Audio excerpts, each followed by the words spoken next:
either. It's a brilliant race. You can see there's lots of jostling for positions. You can see on the leaderboard on the left, and I think I saw Dragovic spin at the last corner as well. So unfortunately for him, he's down to P15 as Fuoco has left the session. So DNF for Fuoco, but yeah, great racing up and down the field, Alex. Yeah, Fuoco brought out the yellow flag that you might have seen a few moments ago, and Pourchaire is up to, well, he was up to 9th. He's now down to 11th. We're understandably looking at the gaggle at the front. Norman Nato, Louis Delatraz, the top two, Callum Ilott, and there's the man who won a few moments ago, looking to make it 2 in a row, looking for the double. Arthur Leclerc taking his teammate with him as well, less than a second away from Callum Ilott. And they don't want to battle too much between themselves, because any battles that go corner to corner, you're going to give an opportunity to the driver who is in 4th place. Nobuharu Matsushita is ahead of Larim Zendeli, so a slightly better race this for the experienced drivers of Matsushita and Luca Giotto, the drivers in 8th and 9th. And in between, in the blue and red Trident, is Ollie Caldwell trying to take 9th, does take 9th, nicely done for the driver who will be taking part in F3. Now, meanwhile, at the front, Callum Ilott trying to put pressure around the outside of Louis Delatraz. Can he go the long way round? Delatraz won't want to see that happen, and he's done enough to maintain P2. Very close. Callum Ilott has to make the move as soon as he possibly can if he wants to win this race. Arthur Leclerc closing very quickly. I don't think he's going to have a chance at Nato, but he's definitely got a chance at P2. Great exit as well through the right-hander. And Callum Ilott losing the back end. That is his race run in terms of a fight for a podium, it looks like. But Arthur Leclerc up to P3, now fighting Delatraz for P2. Just 2 in the way for Arthur Leclerc to make it 2 wins in a row. You can see he's got the DRS, the other rear wing opening up. Now, will he try a opportunistic move? Not quite at the moment. Nato will be hoping this battle goes on for a while. If not, from the pace that we've seen from Leclerc, he definitely has the ability to challenge. And one lock-up, one mistake for Nato, that is going to open the door. First of all, Louis Delatraz. Not an easy competitor to get past at all. He loves it around this circuit. Was on the front row 1 year ago. Had a good points finish that day as well. And you can see the confidence that Arthur Leclerc had. Now he's taken a... Well, he's gone wide and lost a little bit of ground there. I wondered if he was going to try a little bit of a game hack there, if he knew it was quicker around that line. It's not that way, and maybe he's going to fall into the... It's his teammate who's falling into the clutches of Ollie Rowland, who did that in real life. That's not a sim move. He would have put the car there in real life, had a battle with Artem Markelov all these years ago that was very, very similar to that. Rowland up to P4, so he has been strong in both races today after his P2 a few moments ago. Norman Nato has a 1.1 second advantage over Louis Delatraz. We're on the penultimate lap of this second sprint race with the reverse grid. And this must be so frustrating for Delatraz. He just had that wide moment coming through 14. Put him wide in 15, lost him an opportunity to overtake into turn number 1. But Delatraz is taking the fight to Nato. We could be about to see a grandstand finish for the second F2 race of this opening virtual racing round of the year. Crucial for Delatraz to get DRS on Nato to then defend from Leclerc behind, and it looks like he got it as he's now 9 tenths behind. We could have a brilliant fight for the lead on this final lap as Leclerc's only 2 tenths behind Delatraz. As we can see here, it's pretty much single file as you come up through this left and right, but then you pay all your attention to the first straight and the opening lap down towards turn 1. And Nato's got a penalty. Nato has a penalty, so the driver in the lead has a 2-second penalty. So if that is implemented at the end, you are looking for the battle of the lead right now between Louis Delatraz and Arthur Leclerc. So Norman Nato, who once won a race in Baku because Charles Leclerc got a penalty, well, the opposite's happening now. This is the battle for the lead. We've got the blue car on track, but who's going to take the win? Because it looks to be between the white car of Delatraz and Arthur Leclerc, who's not close enough at the moment, but there's the mistake from Louis Delatraz and Norman Nato. Wow, he's not too far ahead, but Arthur Leclerc looks in position to do the double. What a stint he's put in here. And he might just have the pace to take Norman Nato on the racetrack as well. Super stuff from the Monegasque driver, and he is closing in. He just needs to stay within 2 seconds of the Frenchman ahead, and he's going to do the double. Unbelievable scenes. I wrote him off, and that's kind of like an anti-commentator's curse for Leclerc, and he's now, as you say, up to P2. Nato, he was just losing a bit of time to the guys behind, and he's just pushed that little bit too hard, extended or corner cut, and then Codemasters has slapped him on the wrist and said, nope, there's a 2-second penalty for you. It's only 2 because it's a 5-lap race, so not as extreme as 3 or maybe 5. But Leclerc, all he has to do is sit behind, but I reckon he'd still want to win on the track as well, won't he? I think we might see a move. I think we might see a move. He's using the DRS. He wants to do it on the track. I'm not sure if all of the penalties that we saw, because we saw so many and it didn't seem to make that much of a difference with the race order. So I think Leclerc might be desperate to get past on the racetrack. Grandstand finish for you at the end of this 5-lap sprint race as F2 returns, and it returns with a last lap battle for the lead. Seems about right for the FIA Formula 2 Championship. Nato in P1, but with that 2-second penalty hanging over him. So he'll come out of the final corner. But right now, and it could be a drag race to the line. We've seen that around this circuit as well. Over the line goes Norman Nato, takes the checkered flag, but when you apply the penalty, it's Arthur Leclerc who does the double for Prema, and that is a superb performance in both races. He's taken P1 in both. Phenomenal stuff. Leclerc, Delatraz, and then Norman Nato with that penalty applied down to 3rd, Ollie Rowland 4th, Frederick Vesti 5th. And that was exactly what you'd expect from Formula 2. Great, great, great entertainment. Fantastic addition, having the F2 guys involved. And I think Leclerc has definitely laid down the gauntlet for the rest of the other guys to maybe put in a bit more practice for next time, as you say, next week around Spain. They got their work cut out if they want to stop this guy. Arthur Leclerc, what a talent. So he comes out onto the top step. And that was just absolutely dominant. The class of the field in both races, only 5 laps to get the job done, but he did get the job done. He needed that mistake from Nato, though, otherwise he would have fallen just short, but super stuff. Yeah, I tell you what, gentlemen, when you said it, Alex, F2 does not disappoint, very entertaining. And who would have thought it? At one point, Matt was like, there is no chance Arthur Leclerc will get this. But a mistake, again, we saw it in the feature race. You make mistakes, you get those penalties, and it can prove very costly. Arthur Leclerc will be very happy, set down, as you say, quite rightly, a very, very strong marker. Yeah, he did. Very much the quickest in both races. He got up from P8 on the grid to P4, I think, by the end of the first lap. He very much dispatched of his rivals very quickly. And then he won. Obviously, Nato made that mistake with the penalty, and he would have won on the track, but very close. And Leclerc, he's the one to beat. Indeed. Let's have a final classification of everything that happened in that sprint race there. As you can see, Arthur Leclerc. And because of that penalty, Nato moving down to 3rd, but Louis Delatraz getting the 2nd spot there. And brilliant race. I can't wait to watch more of this F2 action. And do you know what, Matt? Alex, I don't know what you're doing next Sunday, but do you fancy coming along and commentating on another virtual F2 race? I think it'd be rude not to. Yeah, why not? Yeah, Bit fun. I think it'd be great. All right, well, listen, gentlemen, thank you so much for today. And it is happening next Sunday. We'll bring you more action from the virtual F2 track as we will be heading to Barcelona. That's happening. We will be heading there. It's the same time at 4 p.m. BST, British Summer Time. Do not miss it. And also, that's not the end for the action. If you love your sim racing and you want to stick around, then we have got more. Happened straight after this race. Strict track limits. So we've been seeing lots and lots of penalties to kind of give people an idea of when they'll be getting warnings, because they will get warnings before they get penalised. It's not straight away. As we have a look and see if Liam Lawson's going to send one. He's definitely thinking about it, but he knows there are better overtaking opportunities. The advantage that Lawson's got is these two are not teammates in real life. So he can send an awkward elbow to the inside of Jack Aitken, and there are no repercussions for Lawson at all. As you say, Matt, damage off. Lawson will be competing in 2020 for the F3 High-Tech team. He's looking at his F2 Campos teammate, Jack Aitken, directly ahead. It's all about the exit here. We know Aitken has super defensive skills, but he'll need all of that and a bit more as they go into the DRS zone, as they go onto the main straight. And it's Lawson edging his way to P3 in the final position on the podium. That is a super run through. Nothing Aitken could do in response. He will just try and stay tight to the rear wing of the driver that's just beaten him to the first corner. And Lawson just needs a tidy sector 1, and he will be able to make progress past the Renault Academy driver, who is ahead. Remember, he took the position away from Callum Ilott. Remember, if you did pit at the end of lap 6, you're going to have a little bit of pain with the tyres towards the end. It can be dramatic. You do have to look after your tyres around this Bahrain International circuit.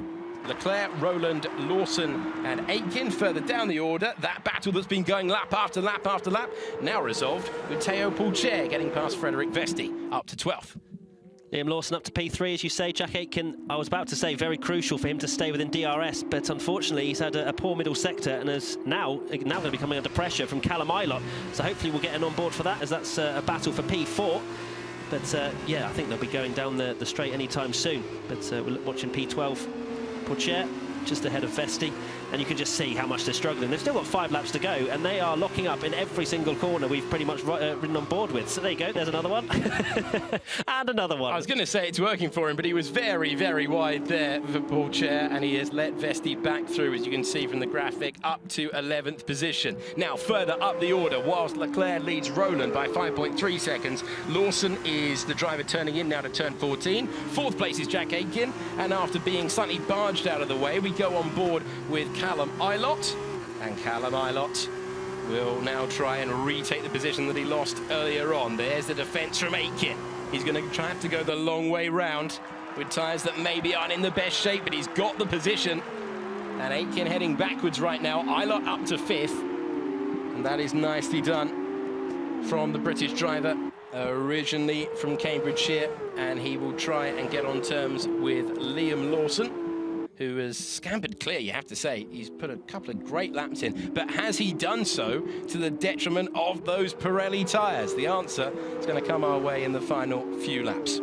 It's almost like you read my mind, Alex, there. I was about to say about the driving styles and the fact that it's not just as simple as driving around this circuit and everybody has exactly the same tyre wear. That's the beauty of this game, is the fact that you have to just manage it. Obviously, the lockups counter a huge amount towards the tyre wear, the amount you turn into a corner. You just have to be so gentle and so, you just kind of, yeah, just lovely for Jack there. No lockup on the front left. You just have to be so careful and not take too much speed into each corner. And, you know, you may be a little bit slower over the course of a race, but then it will come back to you towards the end of the stint. And it feels like Jack is one of those that's just pushed the tyres a little bit too hard. And that's something that you see in real life, Alex, all the time, isn't it? It's the managing of the tyres, especially when they have to go that extra long stint towards the end.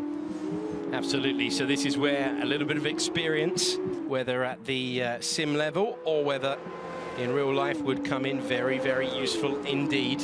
And right now, everyone is being shown the way around this circuit by the younger brother of Charles Leclerc, Arthur Leclerc. We suspected he'd be good after a 4th place around the Albert Park circuit. He's certainly delivering at the moment.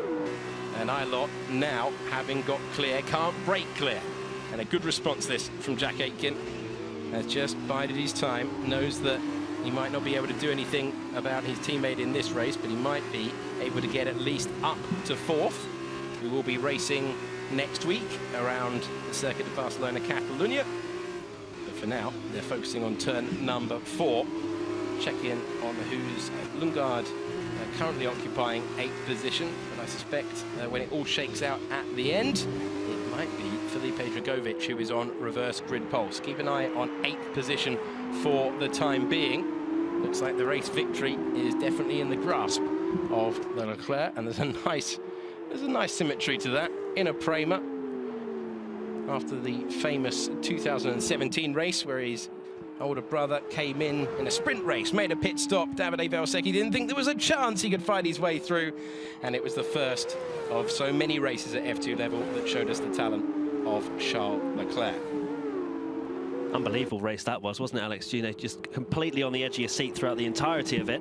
Unfortunately, we haven't got any of those really alternate strategies this time out to be watching anybody come through the field. But for now, 6 seconds is Arthur Leclerc ahead of Ollie Rowland, with Liam Lawson another 6 seconds. Quite lonely out in front for the top 3. Callum Ilott's now bridged the gap to Jack Aitken. The closest battle looks like it's between Caldwell and Correa for 14th. But in terms of the higher places, Norman Nato is now closing in on Jack Aitken. So Jack may not be safe in 5th place right now. So we've got Leclerc, then Rowland, Lawson, then Ilott, Aitken, then Norman Nato, and then on the front row for the reverse grid race in F2 for the second race of the weekend. They reverse the top 8. That would give us a front row of Louis Delétraz in P2, and I believe when Dragovic goes over the line, he will be in P8 for the time being. So that's coming up after the next couple of laps to decide this, the feature race of the virtual F2 round here in Bahrain. And, well, must run in the family because it is calm, it is cool, it is collected. There's a Ferrari Driver Academy logo on the side of Leclerc's car. Felipe Dragovic, who's just been overtaken by Formula 3 driver in Formula 2, the virtual race today. That is Frederik Vesti, and then Theo Pourchaire in 8th, Felipe Dragovic in 9th, and Lundgaard has managed to move up to 9th position now past Dragovic, but that was madness at turn number 1, Matt. Absolute carnage, but as you say, Arthur Leclerc out in front. His pole position was so crucial for him, and he managed to perform in the one-shot qualifying. Great to see Jack Aitken as well, up in P3, and seems like at the moment Arthur's just slowly gapping Roland at the moment, but a few shocks for me. Lundgaard being quite far down the field after his pretty solid performance previously, but it's good. It's great to see F2 cars in the Codemasters game. I absolutely love to see the sort of progression that you have to show through this game, and there you go, that's Felipe Dragovic going up and side by side into the last corner. So he's got the move done, so Dragovic will be in this car with this team. We've got a few returning drivers from previous F2 seasons. We've got a few Formula 3 drivers who are taking the step up today, a lot of them with the teams that they will be competing with for this year in the Formula 3 Championship. But right now, it's Felipe Dragovic in 9th position, ahead of Theo Pourchaire in 10th. And meanwhile, out front, it is very, very tight indeed between Leclerc and Ollie Rowland. And it was Rowland versus Leclerc last time he was racing around this circuit. It's happening again, only with the younger brother. So the Monegasque driver leads the Brit. Ollie Rowland was a 2-time winner in Formula 2. Always a fantastic driver's driver. He was always there or thereabouts, and would you believe it, the current Formula E driver is all over the back of the Prema as they head down to turn 10, where, Matt, it is so easy to lock a wheel. One of the trickiest corners I don't know about in real life. I've never been lucky enough to drive the Bahrain circuit, but in this game it is so difficult to not lock up that front left into that double left-hander. And Rowland, as you can see, just struggled through there as Leclerc just 7 tenths ahead now. He must have made a mistake in the first sector. Turn 1, very difficult as well under traction. You just have to be so patient in these cars. And to be fair, I'm actually surprised with Rowland. You haven't really seen him on the scene of the Twitch streaming and all of that, where you've seen Arthur Leclerc pounding in hour upon hour upon hour to get as good as he possibly can. Jack Aitken seems to be falling away slightly, and it's a 2-horse race at the front at the moment. I'll also be very interested to see when they pit, because again, it's a slightly different, they're going to be going slightly slower, as I've already mentioned, than F1 cars, which means the tyre wear is not going to be as extreme as they may have experienced before, as we've got a yellow flag in Sector 2, which is not always a good sign. So Arthur Leclerc with the fastest lap of the race in the Prema that is currently in the lead. On board right now with Callum Ilott.